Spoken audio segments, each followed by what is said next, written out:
வணக்கம். இது வழக்கு.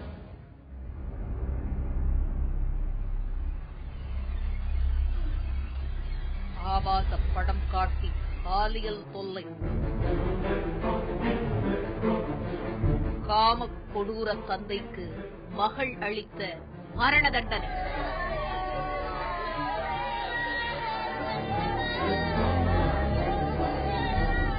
மது குடித்து 3 பேர் சாவு திருப்பம்,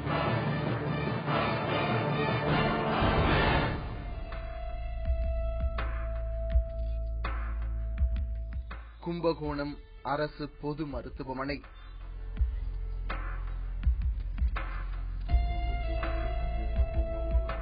கடந்த வாரத்தில் ஒரு நாள் அந்த பகுதியே பரபரத்து கிடந்தது.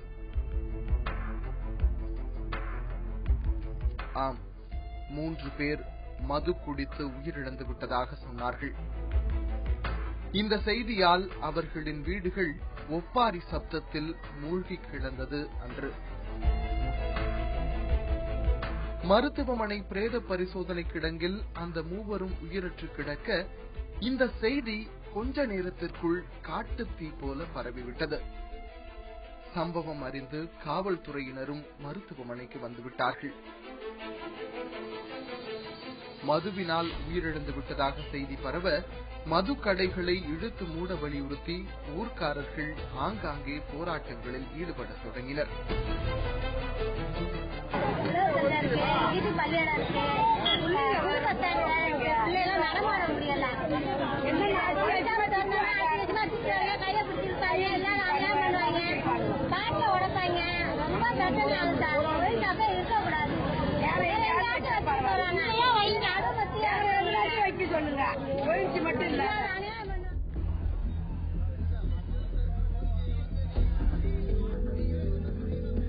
காவல்துறையிடம் ஊர்க்காரர்கள் கடும் வாக்குவாதத்தில் ஈடுபட அந்த பகுதியே சலசலத்து கிடந்தது அன்று.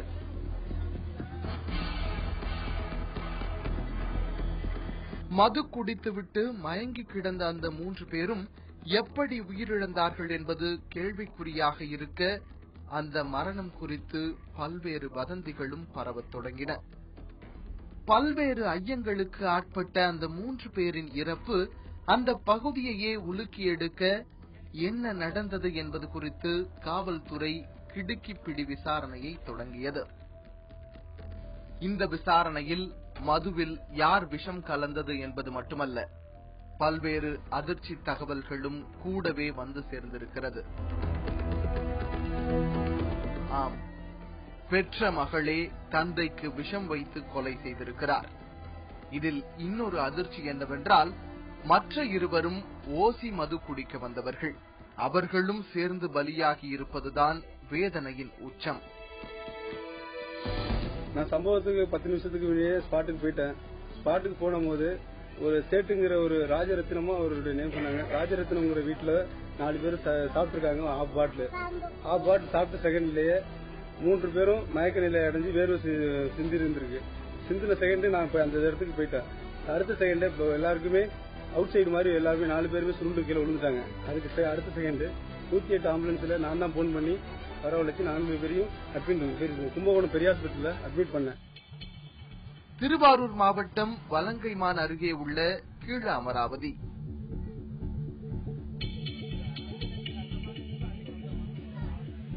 இது ஊருக்குள் அவர்கள் அனைவருக்கும் ஈமச்சடங்கு நடத்தப்பட்ட காட்சி.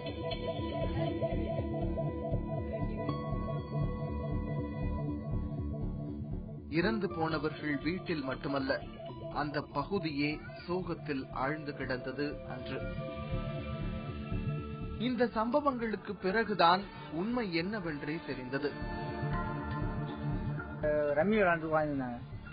சாயங்காலமா திடீர்னு நானும் வீட்டுக்கு வந்துட்டேன். எங்க அண்ணனும் அங்க விளையாண்டு உட்காந்துருந்தாங்க. என்ன நடந்துச்சுன்னு எனக்கு தெரியாது. மறுபடியும் ஒரு 9:30 மணி இருக்கும். 9:20க்கு எங்க அண்ணி முடியாது எனக்கு கூப்பிடுச்சு. நான் இங்க இருந்து போறேன். அவங்க அடுத்த தெருவு, நான் இந்த தெருவு. என்ன வந்து கூப்பிடும் போது இங்க இருந்து போறேன். எனக்கு 4 பேர் வெள்ளப்பட்டு கிடக்குறாங்க அப்படின்னு சொல்லிட்டு நான் இங்க இருந்து போய் பாக்குறேன்.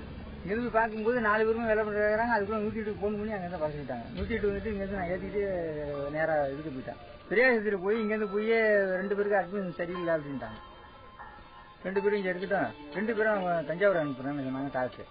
சரி அனுப்புங்கன்னு சொல்லி அது கையெழுத்து கேட்டாங்க. கையெழுத்து நான் போட்டு கொடுத்துட்டேன். போட்டு கொடுத்ததுக்கு பிறகு 2 பேருக்கும் இங்கே முடிஞ்சு போச்சு. இதோ இந்த குடிசை வீட்டில் வசித்து வந்தவர் ராமரத்தினம்.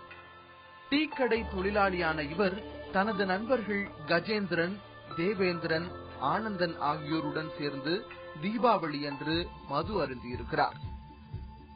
போதுமான அளவிற்கு மது பாட்டில்களை வாங்கி வந்திருந்த ராமரத்தினம் ஒரு பாட்டிலை மட்டும் மறுநாள் வைத்து குடிப்பதற்காக வீட்டில் வைத்திருக்கிறார்.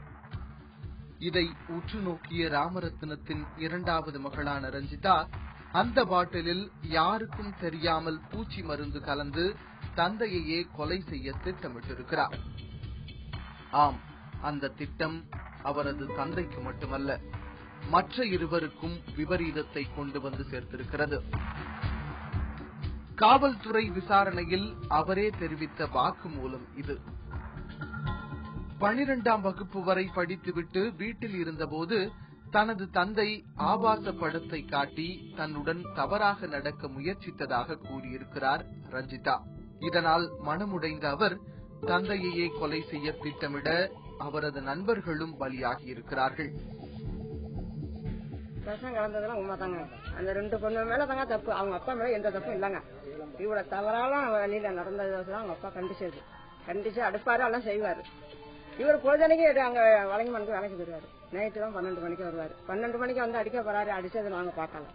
ஆனா அடிச்சு தப்பா நடப்பாலும் அந்த செடிக்கை 2 செடிக்கும் தப்பா நடப்பாலும் நடந்துதான் என் பிள்ளை மறந்த ஊத்தி அவளை குடிச்சாலும் அப்பனுக்கு எல்லாம் கொடுத்துருக்கணுங்க. ஏங்க என் பிள்ளைகளுக்கும் நான் கொடுத்துருந்தாலும் ஏன் என் பிள்ளைகளுக்கு கொடுத்தாலும் கட்டி அதை ஏற்றுதான் 9 போய் குளிக்கிறதுக்கு போனாரு.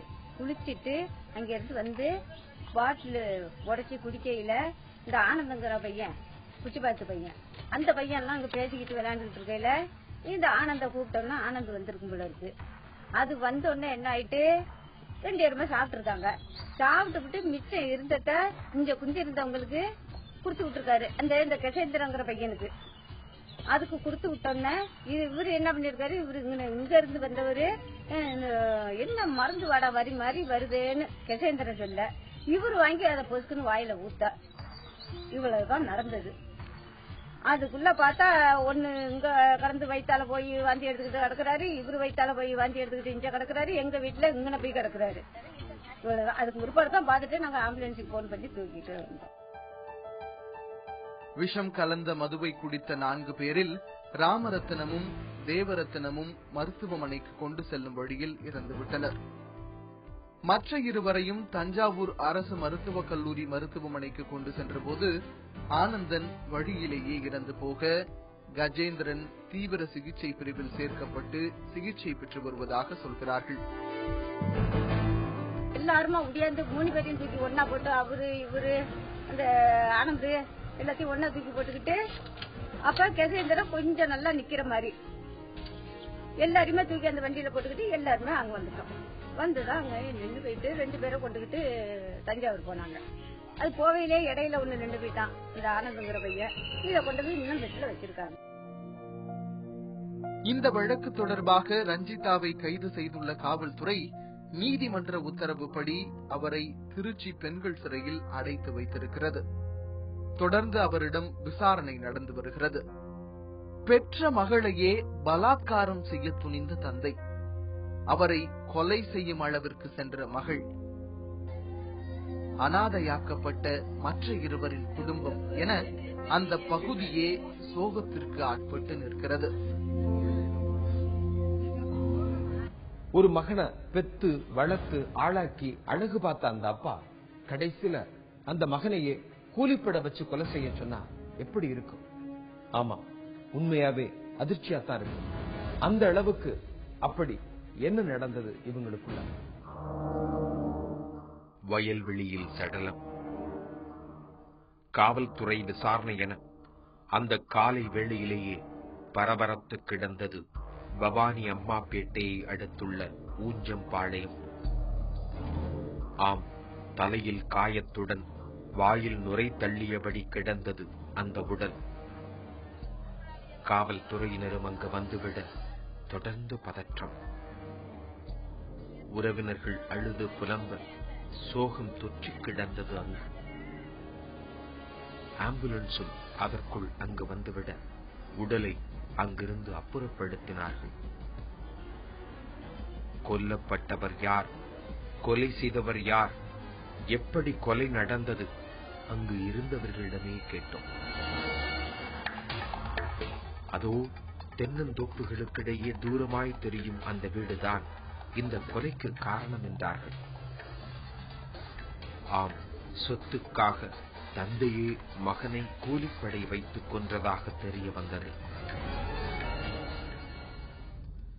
பவானி அம்மாப்பேட்டையை அடுத்துள்ள ஊஞ்சம்பாளையத்திலிருந்து சிறிது தூரத்தில் பிரிகிறது அந்த மண் சாலை.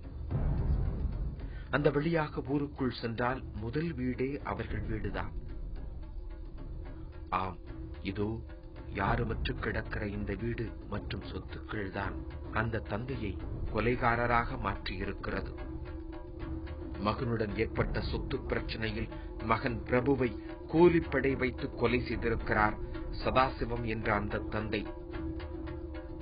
இந்த கொலை எதற்காக நடந்தது என்பதையும் பிரபுவின் தந்தையே காவல் நிலையத்தில் வாக்குமூலம் அளித்திருக்கிறார். 7/8/2014 அன்னைக்கு இரவு 7 மணிலிருந்து 10 மணிக்குள்ள ஊஞ்சம்பாளையங்கிற கிராமத்துல சதாசிவங்க பிரபுங்கிறத 2 பேர் காரில் கூட்டு போனாங்க அப்படிங்கிற தகவல். அதுக்காண்டி பார்த்தா அந்த பக்கத்திலேயே கொலை செஞ்சு இறந்தான்னு சொல்லிட்டு அந்த காலையில அந்த பிரபுங்கிறோட பாட்டி செல்லம்மா புகார் விட்டுருந்தாங்க. அதன் பேரில் நாங்கள் விசாரணை பண்ணோம். அந்த விசாரணையில் அவரோட அப்பாவே, பிரபுவோட அப்பாவே சதாசிவம் தனக்குண்டான சுற்றுள்ள பூமியில அவன் பையனுக்கு பங்கிட்டு கொடுக்கூடாது, பையனும் கொடுக்கூடாது அப்படிங்கிறதுனால அதே சமயத்தில்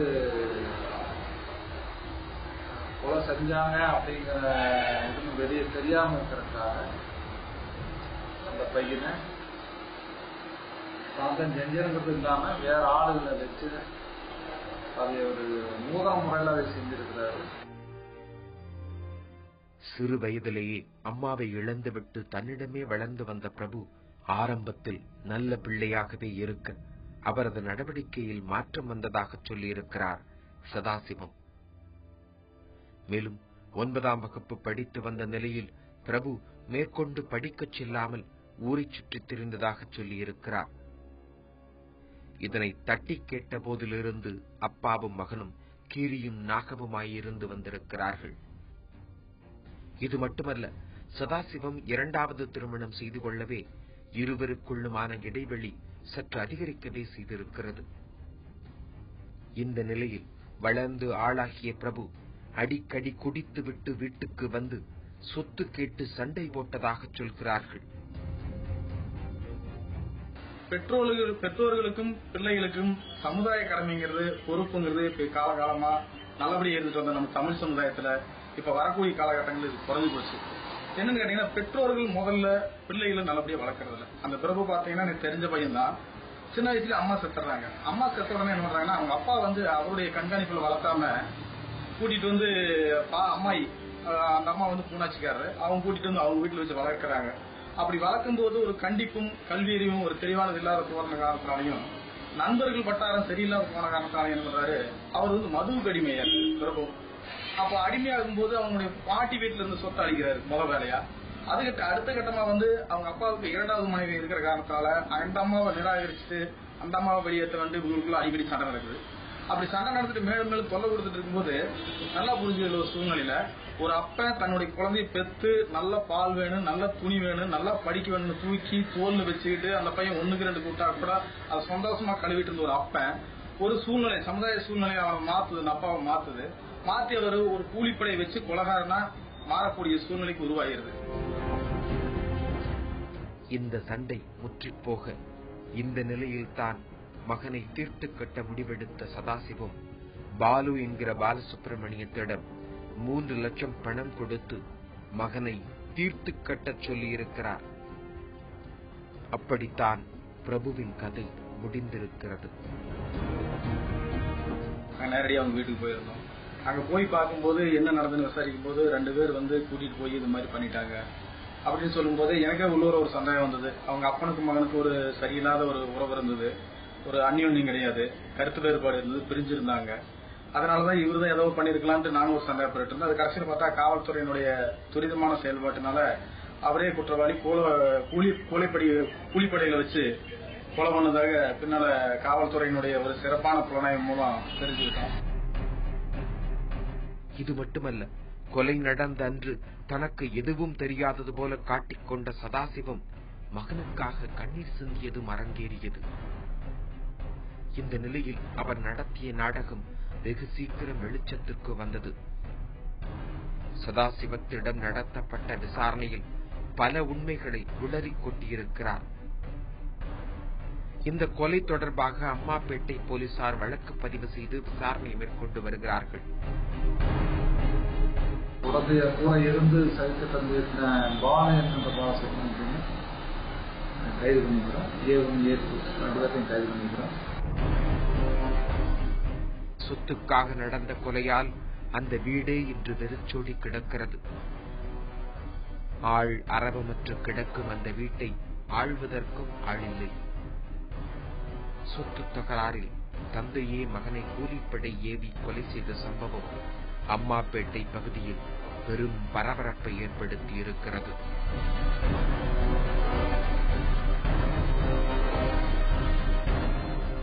வழக்கு நிகழ்ச்சியில் இது சொல்வதெல்லாம் சட்டம் பகுதி.